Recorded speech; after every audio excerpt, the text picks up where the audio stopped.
అన్న ఈ కూటమి ప్రభుత్వం వచ్చింది కదా, ఆ కూటమి ప్రభుత్వం అనేది ఎలా ఉందన్న మీకు? మాకు వరస్ట్గా ఉందన్న. చెప్పాలంటే ఒక మాటలో చెప్పలేమన్న. ఎన్నో ఉన్నాయి, వరస్ట్గా ఉంది ప్రభుత్వం. చచ్చేంత వరకు మేము జగన్తోనే ఉంటామన్న. ప్రాణం పోయినా మేము జగన్తోనే ఉంటాం. అంటే జగన్ చూసుకుంటే 5 సంవత్సరాల్లో ఏం చేయలేదని అంటున్నారు కదా, నిజమంటారా?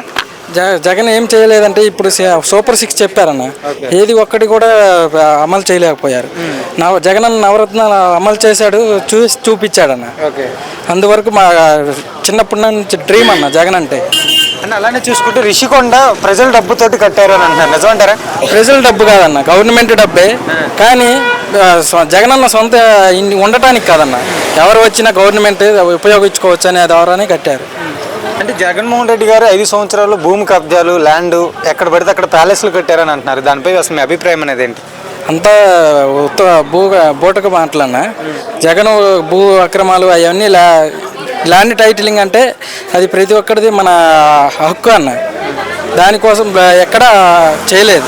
అంటే జగన్మోహన్ రెడ్డి గారు పెట్టిన గ్యారెంటీలు కానీ పథకాలు కానీ అన్ని అమలు చేశారని అంటారు 5 సంవత్సరాలు? అమలు చేశారన్న, పూర్తిగా 100% చేశారన్న.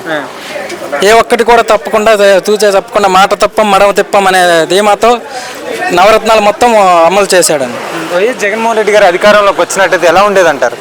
వైఎస్ఆర్ జగనన్న అధికారంలోకి వచ్చుంటే ఇంకా రాష్ట్రం బాగా అభివృద్ధి చెందేదన్న. వైజాగ్ రాజధానిగా పెట్టేవారన్న, బాగా అభివృద్ధి చెందేదన్న, అభివృద్ధి పదంలో నడిచేది. గురించి అసలు మీరు ఏం చెప్తారు? ఆయన అనే ఒక వ్యక్తి గురించి ఏం చెప్తారు? ఆయన చిన్నప్పటి నుంచి చూస్తే ఇట్లా దేవుణ్ణి చూస్తాం కదన్న. నాకు దేవుడు ఆయనే అన్న.